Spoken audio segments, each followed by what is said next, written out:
오늘은 믿음이 없이는 이라는 제목으로 함께 말씀을 나눠보려고 합니다.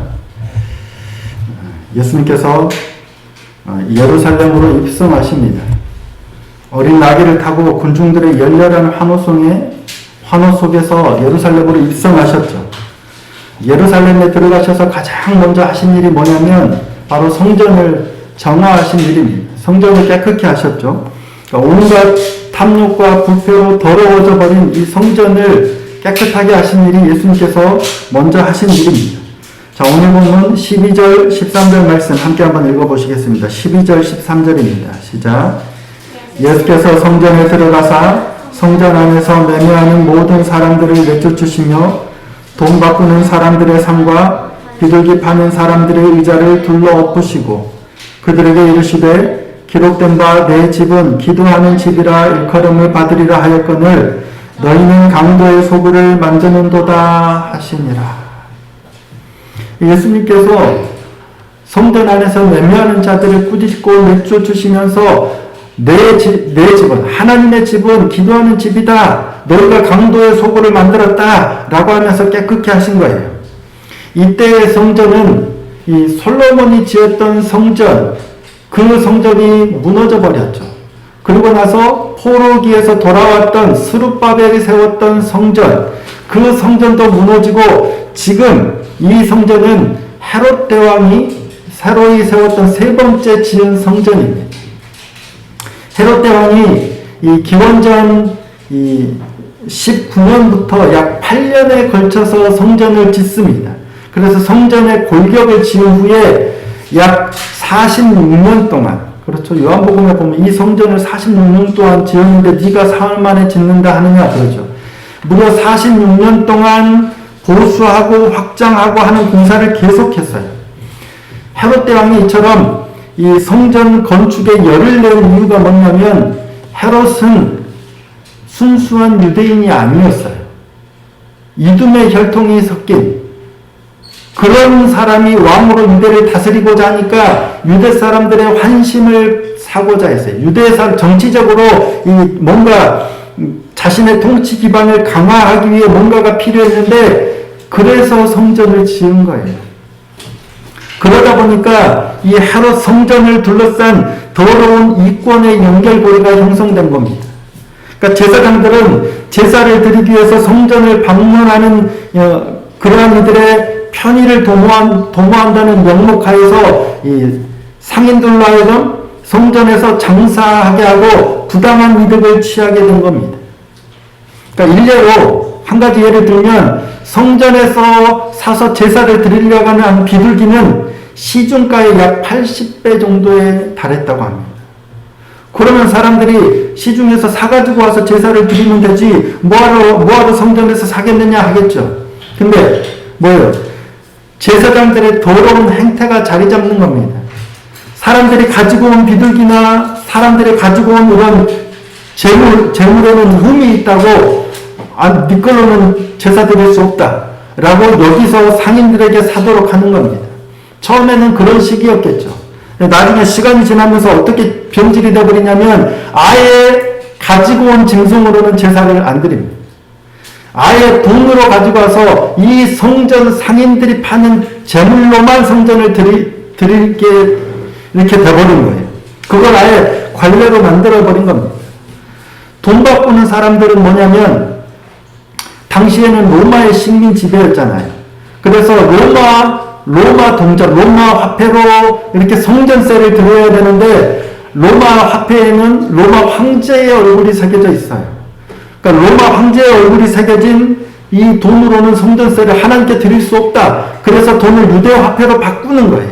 근데 이것까지는 괜찮은데 그러면서 점점점 환전하면서 더러운 이득을 막 취하게 되는 거죠. 특별히 오늘 본문 12절에 이 성전 안에서 매매하는 모든 사람들을 내쫓으시며 돈 바꾸는 사람들의 상과 비둘기 파는 사람들의 의자를 둘러 엎으셨다 기록하고 있죠. 돈 바꾸는 사람들과 비둘기 파는 사람들을 특정하고 있어요. 또 다른 성전 사건을, 정화 사건을 기록하고 있는 요한복음 본문에 보면 요한복음 2장 14절입니다.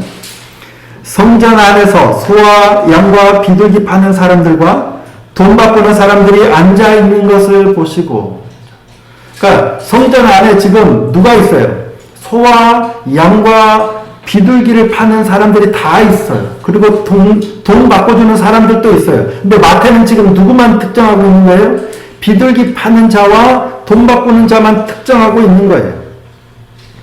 당시 사람들이 제사를 지낼 때는 속죄제가 됐건 속건제가 됐든 화목제가 됐든 가장 일반적인 제물은 뭐냐면 소와 양이에요. 비둘기는 어떤 때 드리는 제물이에요? 그걸로 드릴 수 없을 때, 형편이 힘에 미치지 못할 때 허용된 게 비둘기예요. 가난한 자들에게 소와 양으로 제사를 드릴 수 없을 때 하나님께서 허락하신 게 바로 비둘기예요. 그러니까 그런데도 불구하고 비둘기 파는 자들은 뭐예요? 가난한 자들이 하나님께 드리기 위해서, 비둘기를 드리기 위해서 자신의 최선을 다해서 와서 제물로 드리려는데 거기서 더러운 이득을 취하는 거예요. 그러니까 사실은 소나 양을 드릴 정도 되면 힘도 있고 권력도 있고 가진 것도 있어요. 그러니까 사람들이 그들에게서는 더 많이 취하지를 못했던 것 같아요. 오히려 힘없고 가난한 자들이 가지고 온 비둘기로 제사를 드리려고 온 사람들에게 더 많이 폭리를 취하지 않았을까 싶어요. 그러니까 하나님은 특별히 가난한 자들을 배려해서 이런 제도를 허락하셨는데 가난한 성전 방문자들을 수탈하는 더 악랄한 자들이에요. 돈 바꾸는 자들. 그런 이들을, 그들의 악함을 지금 마태가 꼬집고 있는 게 아닌가 싶어요. 그들을 향해서 예수님께서 뭐라고 표현하세요? 강도라고 합니다. 강도. 자, 13절 말씀입니다. 그들에게 이르시되 기록된 바 내 집은 기도하는 집이라 일컬음을 받으리라 하였거늘 너희는 강도의 소굴을 만드는도라 하시니라. 이사야의 말씀을 인용하면서 그들을 지금 책망하고 있는 거죠. 이사야 56장 7절 말씀입니다. 내가 곧 그들을 나의 성산으로 인도하여 기도하는 내 집에서 그들을 기쁘게 할 것이며 그들의 번제와 희생을 나의 제단에서 기꺼이 받게 되리니 이는 내 집은 만민이 기도하는 집이라 일컬음이 될 것이니라. 내 집은 만민이 기도하는 집이라 일컬음이 될 것이니라. 그런데 너희는 강도의 소굴을 만들었다는 거예요. 그 말은 너희가 지금 강도와 같다는 거잖아요. 그런 말을 들었을 때 제사장들과 서기관들이 어떨까요? 만약에 누군가가 저를 향해서, 만약에 여러분 중에 누가 저를 향해서 손가락질을 하면서 강도라고 하면 제가 어떨까요? 기분이.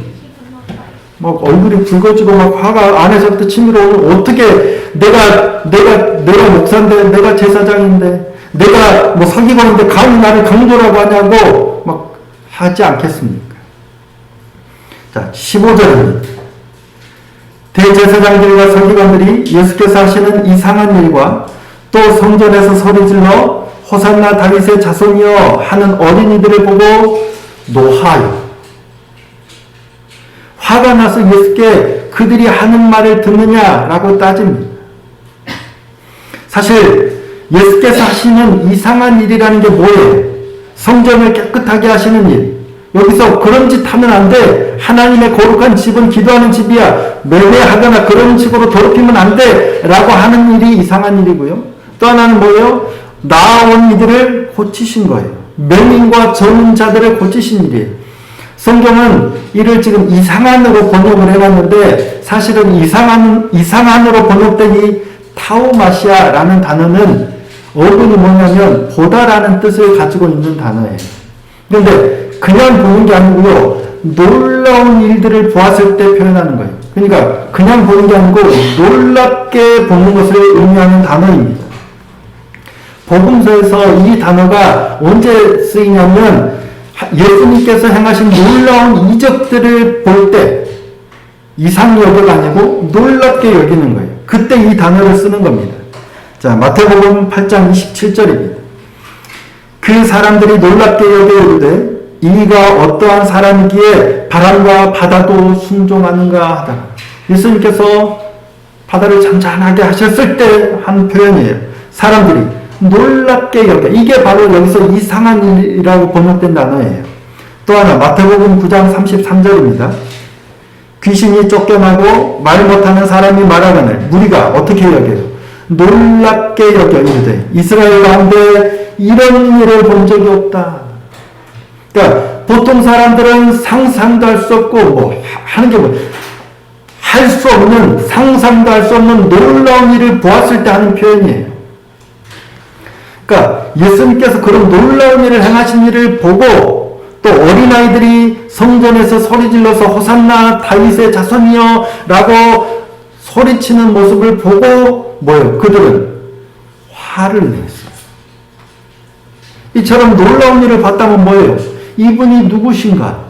이렇게 궁금해하며 본인들은 성경을 연구하는 사람들이잖아요. 이분이 누구신가? 과연 진짜 메시아인가를 확인해야 되는데 화를 내는 거예요.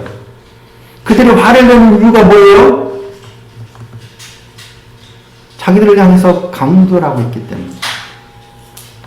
어린아이들도 메시아의 오심을 찬양하면서 이렇게 난리인데, 온 예루살렘이 난리인데 말씀을 맡은 이들이 찬양하지 못하고 도리어 화를 내는 건 그분이 누구신지를 깨닫지 못하고 그분이 하신 말씀에 찔려 회개하기는커녕 도리어 화를 내고 있는 거예요. 자신들의 죄악을 드러내게 지적하시고 드러내셨기 때문에 지금 화를 내는 거예요. 성전은 하나님의 집은 기도하는 집이라 일컬음을 받으리라 했는데 너희가 지금 얼마나 잘못하고 있느냐라고 드러내고 지적하셨기 때문에 지금 불만이 가득한 거예요. 우리의 죄가 드러났을 때 두 가지 반응이겠죠. 내가 잘못했습니다 라고 회개하거나 아니면 이처럼 화를 내고 그를 미워하거나 둘 중에 하나예요. 근데 지금 이 사람들은 회개하기는커녕 도리어 예수님을 미움이 가득한 눈으로 바라보는 거예요.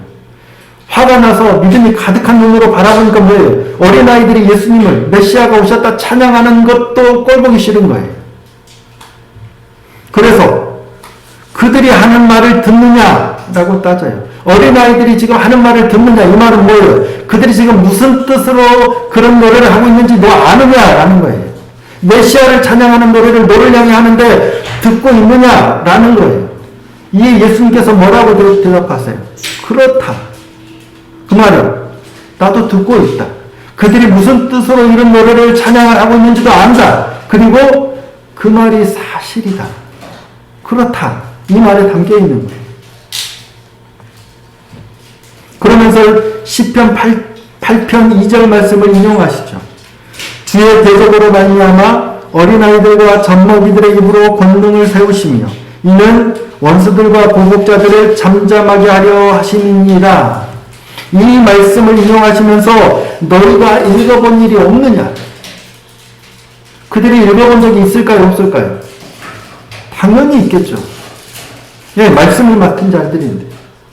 하지만 자신들이 타락하고 더러운 죄에 빠져놓으니까 눈이 가리고 판단이 완전히 흐려져 버린 겁니다. 그런 그들을 두고 예수께서 그곳을 떠나셔 성 밖에 배단으로 가서서 유하십니다. 그리고 다음날 이른 아침에 다시 예루살렘 성으로 들어오시는데 시장하신 거예요. 보니까 무화과 나무가 한 그루 있는데 잎이 무성해요.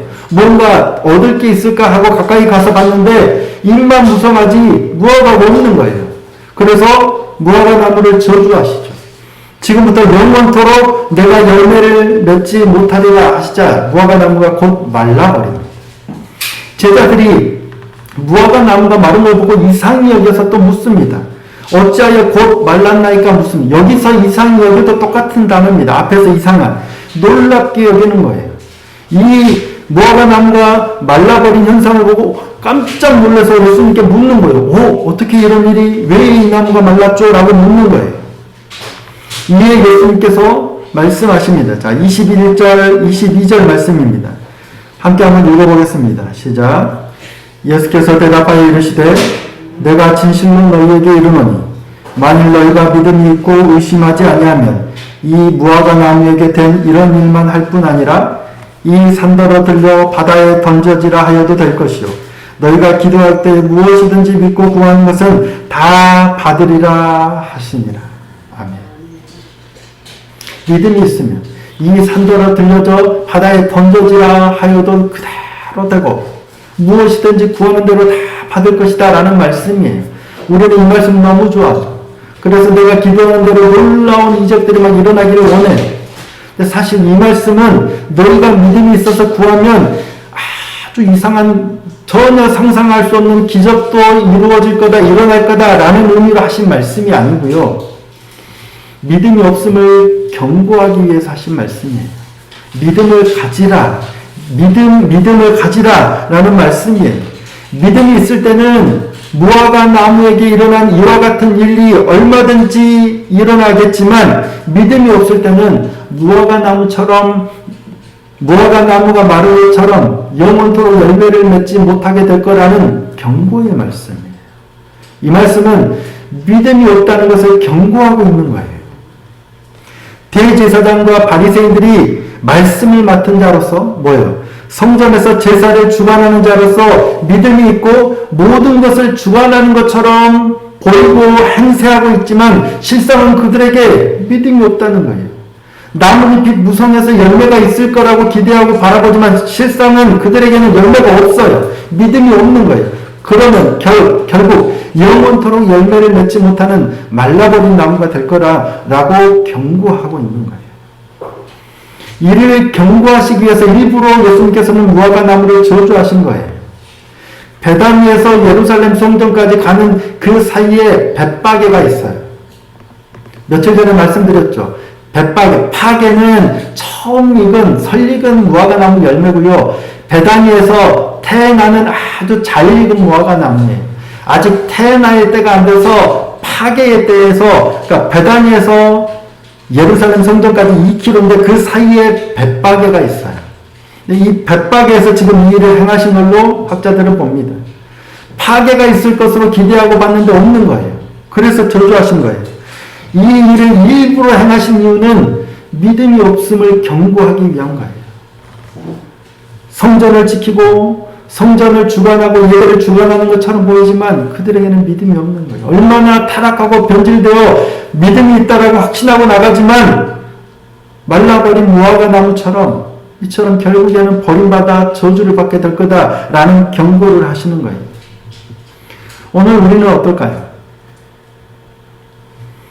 실명을 거론해서 좀 그렇긴 하지만 정광훈 씨 말 많죠. 주요 교단들에서 이단 논쟁이 있었습니다. 그가 한 말이에요. 실제로 정광훈 씨가 한 말이 이렇습니다. 나는 하나님 보좌를 딱 잡고 살아. 하나님 꼼짝 마. 하나님 까불면 나한테 죽어. 내가 이렇게 하나님하고 친하단 말이야. 이렇게 얘기를 했대요. 제가 라이브로 듣지는 못했지만 이렇게 얘기를 했어요. 하나님 까불면 나한테 죽어. 이게 말입니까? 그래서 예장 고심총회와 예장 합동총회, 심지어는 얼마 전에는 통합총회도 우리가 속해 있는 예장 통합총회도 정광훈 씨에 대한 이단을 확정하지 않고요. 판결을 보류했어요. 말을 막 하는 경향은 있지만 그가 말을 막 함부로 하는 경향은 있지만 신학적으로 그가 잘못돼서 한 게 아니다라는 표현을 누가 하셨더라고요. 사실 작년 2월에 이미 한국교회 주요 교단들이 모여서 참여하는 8개 교단 이단 사이비 대책위원장 협의회, 그러니까 통합합동고심, 그러니까 주요 교단 8개 이단 사이비 대책위원장 협의회에서 어떻게 결론을 내렸냐면 정광훈 목사를 비신학적이고 반성경적 인물로 규정하고 목회자와 교인들에게 교류하지 말 것을 권고했어요. 교단 차원에서 8개 교단에서 그렇게 권고했어요. 또 고심과 합동 등 교단 내 전문성 있는 이단 대책위원들은 정광훈 목사의 말과 신학에 이단성이 있다라고 결론을 내려서 총회에 보고한 거예요. 하지만 총회에서 보류한 거예요. 결정을 보류한 거예요. 이처럼 유독 정광훈의 이단성에 대한 이 소극적인 태도를 보이는 이유에 대해서 어떤 이들은 이런 분석도 합니다. 보수 성향의 목사들로 구성된 교단 지도자들이 정광훈 목사와 정치적인 지향이 같기 때문이다 라고 보기도 한다는 거예요. 실제로 예장합동 소강석 총회장은 논란 당시에 정광훈의 이단성을 부인하는 것은 아니지만 이단 교리를 설파하거나 책을 낸 건 아니지 않느냐, 그냥 말로만 하지 않았느냐라고 그를 과도하게 정치에 함몰됐을 뿐이다 라고 하면서 이단으로 아예 정죄하지를 않은 거예요. 그러니까 이단성이 있다고 명백하게 인식했으면서도 이와 같은 태도를 취하고 있는 거예요. 이유가 뭘까요? 뭔가가 엮여있기 때문입니다. 한국교회는 반공 사상이 지나치게 신앙과 결탁하는 모습을 보여왔습니다. 반공 이념이 다른 모든 판단을 다 덮어버리는 형국입니다. 좌파냐 우파냐, 보수냐 진보냐, 이걸로 신앙마저 갈려져 버려요. 교회가 이런 것을 따지면서 아예 신앙의 흐름까지도 막 휩쓸려 버려요. 목사가 좌면 이쪽으로 가버리고, 목사가 오면 이쪽으로 가버리고. 교회는 우리는 오직 하나님의 말씀을 따라 살아가야 하는 백성인 줄 믿습니다. 근데 교회 안에 좌도 있고 우도 있어요. 교회 안에 진보도 있고 보수도 있어요. 그게 무슨 문제입니까? 하나님 나라 백성으로 살아가면서 조금 더 개혁적인 성향을 가진 사람이 있을 수 있고 조금 더 보수적인 성향을 가진 사람이 있을 수 있어요. 그거는 당연한 거예요. 사람의 성향에 따라서 누군가는 왼쪽으로 조금 더 치우치기도 하지만 누군가는 오른쪽으로 치우쳐져요. 아무 문제 아닙니다. 사실은 제 안에도 좌도 있고 우도 있어요. 진보도 있고 보수도 다 있어요. 내 안에. 어느 성향이 조금 더 강하냐의 차이예요. 그런데 오늘 문제가 뭐냐면 수많은 사람들이, 심지어는 많은 목사들이 앞장서서 좌냐 우냐로 편가르기를 해버린다는 얘기예요. 보수냐 진보냐로 편을 갈라서 교회가 우리는 이쪽 편이다 우리는 이쪽 편이다 안 된다는 거예요. 성향이 그런 성향과 생각을 가질 수는 있지만 교회는 하나님의 말씀을 따라가야 되는 거예요. 근데 말씀조차도 이념적으로 해석하는 성향이 지금 너무 강하다는 얘기예요. 그 가장 큰 물줄기로 대표되는 게 뭐냐면 재물이에요. 돈이에요. 이익을 따라서 가는 거예요. 옳고 그름이 아니라 이익을 따라서 판단하고 결정하는 거예요. 왜 그를 이단으로 정확하게 판정을 못하느냐? 뭔가가 걸려있기 때문이에요. 옳고 그름으로는 이단성이 있대, 명확하게 이단성이 있다라고 판결을 했음에도 불구하고 이단으로 판정을 못하는 건 뭔가가 있기 때문에 걸려있는 거예요. 하나님의 집은 기도하는 집인데 강도의 소굴로 만들고 있는 건 명백한 잘못이에요. 주님께서 잘못이라 지적하심에도 인정하지 못해요. 할 수가 없어요. 왜? 자신들이 갖고 누리던 걸 잃을까 봐서요. 잎사귀는 무성한데 열매가 보이지 않는 거예요. 아직 기회가 있을 때 내게 하신 말씀으로 엄중하게 받아야 할 줄로 믿습니다. 이게 교단 총회장들의 문제일까요? 아닙니다. 우리의 문제예요. 저거 포기하면 살 수 있을까? 저거 포기하면, 맞아, 옳고 그름은 이건데 저거 포기하면 내가 살 수 있을까? 저거 포기하기 너무 아까운데 라고 쉽사리 포기하지 못하는 게 있어요. 분명히 정직하게 살아가려면 이렇게 해야 되는데 지금도 오늘 또 이거 맞아, 하나님 말씀 따라가려면 이거 포기해야 돼. 과감하게 끊어내야 돼. 뭐 끊어내고 돈 없이 그냥 살아가야 돼 하는데 이거 없으면 왠지 이단에 허덕일 것 같고 이거 없으면 못 살 것 같으니까 붙들고 다시 모른 척 가는 거예요. 성전에서 이처럼 가난한 자들의 그 재물 그것 빼앗아서 이득을 취하는 게 잘못이라는 걸 모를까요? 그런데도 불구하고 아예 관례라는 핑계로 점점 쌓이다 보니까 이렇게 타락해 가버린 거예요. 그럼에도 불구하고 그들은 여전히 뭐예요? 우리는 제사장이다. 우리는 서기관이다. 하나님을 신실하게 믿고 우리가 제사를 집례하지 않느냐? 하나님을 믿고 있다고 생각하지만 예수님께서는 뭐라고 하시는 거예요? 강도하라. 우리가 이러고 있을 위험이 너무 크다는 거예요. 목사니까 매일 말씀과 기도하니까 매일 그러니까 내가 믿음이 있다라고 생각하지만 아니라는 거예요. 아닐 수 있는 위험이 너무 크다는 거예요.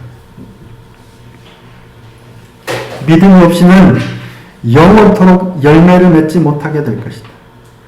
오늘도 말씀 앞에서 내 모습을 있는 그대로 돌아보고 돌이키는 은혜가 있기를 소원하고 축복합니다. 기도할 때 무엇이든지 믿고 구하는 것은 다 받으리라 하신 것처럼 믿음으로 우리의 삶을 더욱더 거룩하게 주님 앞에 내어드림으로 복된 믿음의 사람이 되기를 소원하고 축복합니다. 이걸 막는 게 뭐예요?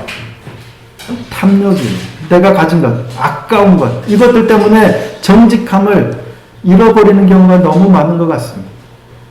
오늘 또 말씀 앞에서 우리의 있는 모습 그대로 돌아보고 하나님 앞에 신실하게 깨달음으로 돌이키는 은혜가 저와 여러분의 있기를 소원하고 축복합니다. 그러므로 더욱더 죽을 자가 아니라 말라버린 무화과 나무가 아니라 다시금 새로이 열매를 맺는 복된 무화과 나무와 같은 그런 믿음의 사람이 될 수 있기를 예수님의 이름으로 축복합니다.